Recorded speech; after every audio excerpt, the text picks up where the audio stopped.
Apalagi di Instagram sekarang bisa yang namanya memberikan link di story. Nah, di sana juga sudah ada, nggak perlu punya 10k follower. Terima kasih sudah klik video Alfi Mokusuru and happy watching. Hai semuanya, terima kasih sudah klik video Alfi Mokusuru. Buat teman-teman yang baru aja mampir di YouTube channel Alfi Mokusuru ini, kalian bisa cek di bagian playlist ada beberapa pembahasan di YouTube channel Alfi Mokusuru ini. Ada tentang Shopee Affiliate, cara jualan di Shopee, YouTube, cara jualan di sosial media, cara jualan di marketplace, Tokopedia, Bukalapak, Lazada, dan Pelotok, ada beberapa pembahasan lain lagi. Nah, jika sekiranya teman-teman itu minat dengan pembahasan yang aku sebutkan tadi, bisa cek di bagian playlist untuk mendapatkan informasi-informasi selanjutnya terkait pembahasan yang aku sebutkan di awal tadi. Oke, sesuai judulnya, kali ini aku akan berbagi tips untuk jualan di Tokopedia. Karena untuk di Shopee kita sudah berjalan ya. Maksudnya banyak teman-teman yang sudah mulai di Shopee, terus kemudian sudah mulai aktif juga, terus ada yang mau merambah ke dunia marketplace lain gitu. Dan ya isu-isunya Tokopedia itu lebih friendly, terus kemudian apalagi banyak peminatnya juga akhir-akhir ini karena cashback dan promo-promo lainnya gitu. Oke, kali ini pengalaman pribadi juga, aku juga share. Itu aku kemarin banget baru aja yang namanya upload produk di Tokopedia. Jadi waktu upload itu dengan ada tiba-tiba ada yang beli itu cuma selang waktu 30 menit. Jadi aku upload, terus setelah 30 menit ada yang order, beli, dan check out. Nggak tahu apakah timingnya pas, maksudnya ini waktu aku jam berapa ya, jam 10-an apa ya, pokoknya sebelum siang gitu. Entah orang yang nyari produknya itu lagi benar-benar nyari produk itu atau direkomendasiin lewat di berandanya dia atau bagaimana, aku juga nggak paham. Mungkin itu algoritma dari Tokopedia sendiri. Jadi mungkin timingnya juga pas, tetapi teman-teman, di sini aku juga mau sharing beberapa tips-tips yang bisa kalian maksimalkan untuk berjualan di Tokopedia. Jadi teman-teman gak usah khawatir. Mungkin ya timing juga bisa menjadi kesempatan lain. Terus ada juga tips-tips yang akan aku sebutkan ini yang bisa menjadikan toko kalian ada pembelinya atau customer tertarik untuk beli produk teman-teman semua. Oke, untuk poin pertama ya ini adalah branding toko. Kalau tokoku pribadi itu memang paling banyak itu adalah produk sarung. Jadi ini aku mutasikan dari transfer gitu ya, dari Shopee, marketplace lain ini banyak banget yang order sarung di tempatku. Secara logika aku mikirnya, oh kalau ini semuanya dimutasi ke marketplace lain, kita move, kita pindah ke marketplace lain, ini masih bisa menjadi peluang.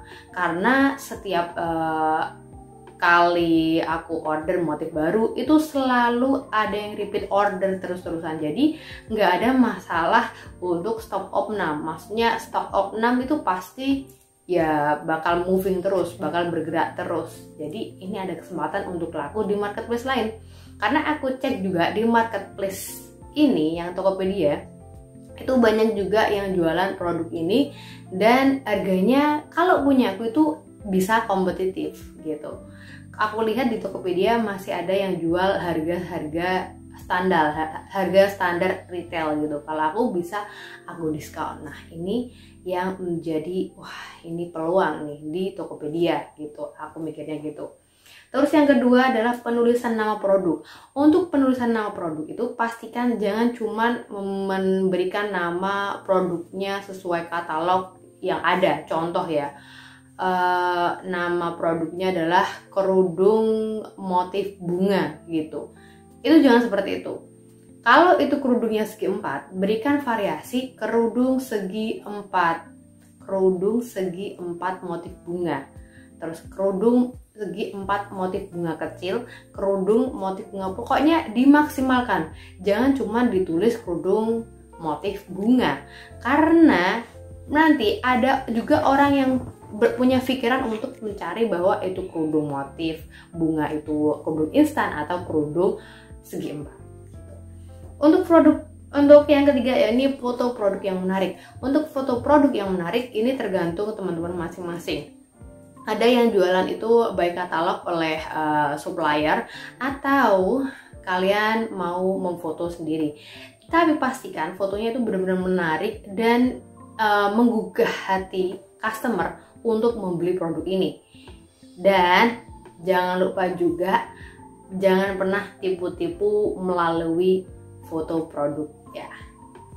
Yang keempat, deskripsi produk yang jelas. Untuk deskripsi produk yang jelas ini ya tadi kembali lagi seperti yang sebelumnya aku jelasin, untuk deskripsi jangan pernah mengakali atau melakukan penipuan, karena kita untuk mendapatkan customer itu bukan untuk satu kali beli.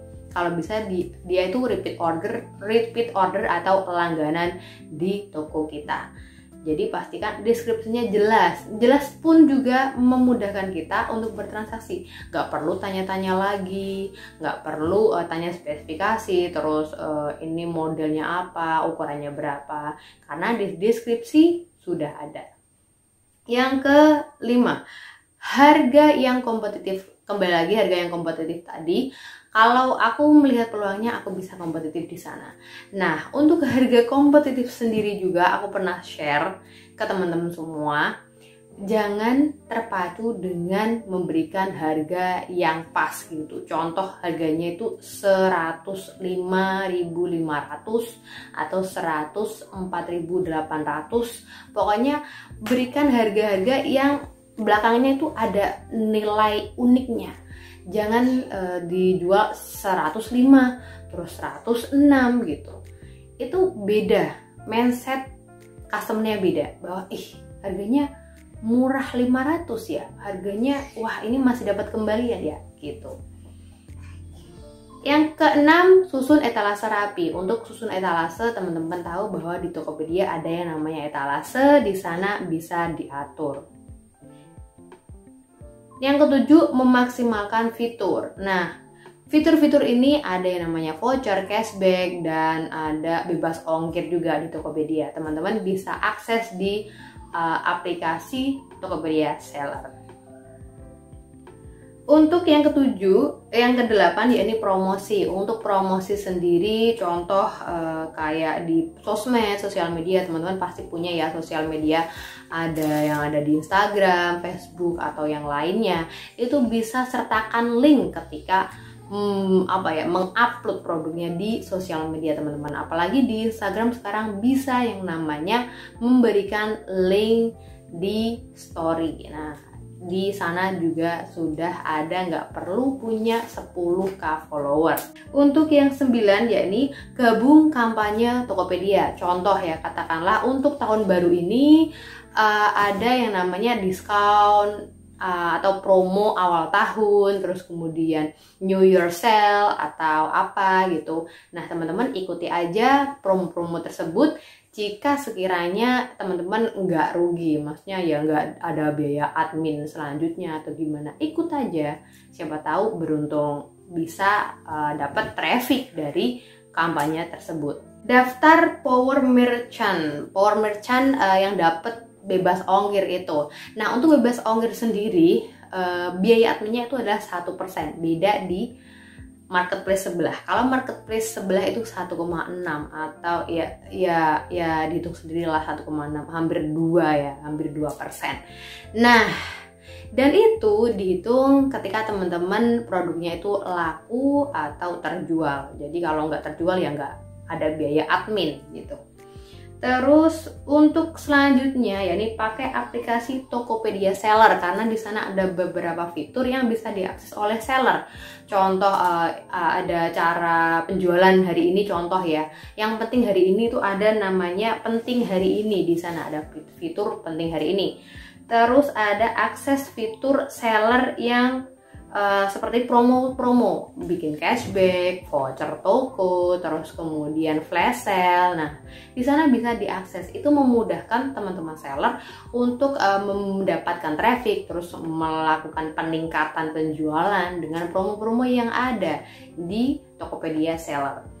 Terus untuk fitur chat juga itu yang ada di Tokopedia Seller itu juga memudahkan, karena kalau diakses di Tokopedia biasa itu teman-teman harus ngeklik di bagian pojok, terus agak crowded lah bertemu dengan katalog-katalog teman-teman seller lain. Jadi kalau teman-teman yang merasa kurang fokus, lebih baik pakai Tokopedia Seller karena di sana langsung tertuju bahwa ini toko kita. Nah, yang selanjutnya yakni memberikan pilihan jasa kirim yang bervariasi.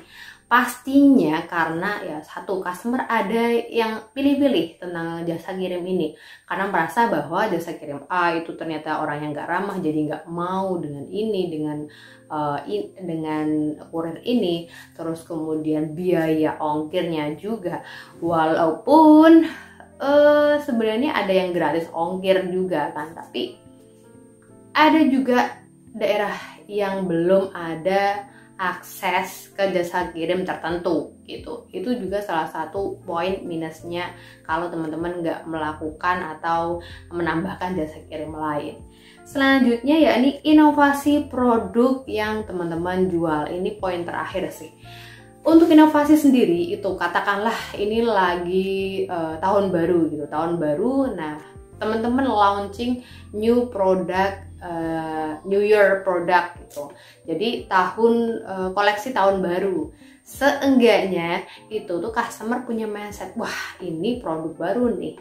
Ini bukan produk lama, bukan tahun lalu nih. Ini produk baru dan di pasaran belum banyak yang punya gitu. Atau ini produk benar-benar fresh, baru dibikin gitu. Itu salah satu mindset dari customer. Biasanya mikirnya wah ini baru gitu. Paling enggak teman-teman membaca peluang dari inovasi-inovasi yang teman-teman buat. Contoh tahun kemarin kerudung polos plisket biasa. Nah, tahun ini teman-teman yang jualan hijab ya udah ditambahin deh, dikasih payet-payet atau dikasih tassel atau dikasih apa gitu. Jadi ada inovasi di produk tersebut. Mungkin ini dulu ya teman-teman. Untuk prakteknya pasti akan aku kasih nanti di playlist Tokopedia. Jadi kemarin ada playlist marketplace lain Shopee. Jadi teman-teman untuk cara jualan di Shopee-nya juga udah ada di playlist. Untuk Tokopedia sendiri nanti pasti ada. Jadi jangan ngeluh, Kak ini kok cuman teori nggak ada prakteknya gitu. Teman-teman cek aja nanti, di sana akan aku beri namanya playlist Tokopedia. Jadi di sana akan komplit dari upload produk, memberikan cashback, terus bebas ongkir, dan masih ada beberapa lagi. Mungkin itu dulu. Jika teman-teman masih ada pertanyaan, klik dan saran, boleh banget tulis di kolom komentar atau bisa cek Instagramku alfimokusuru, ALFIMOKKUSURU. Terus kemudian jika video ini bermanfaat silahkan share ke orang sekitar kalian. Jangan lupa subscribe agar tidak ketinggalan video selanjutnya. Keep sharing, semoga bermanfaat and see you next time.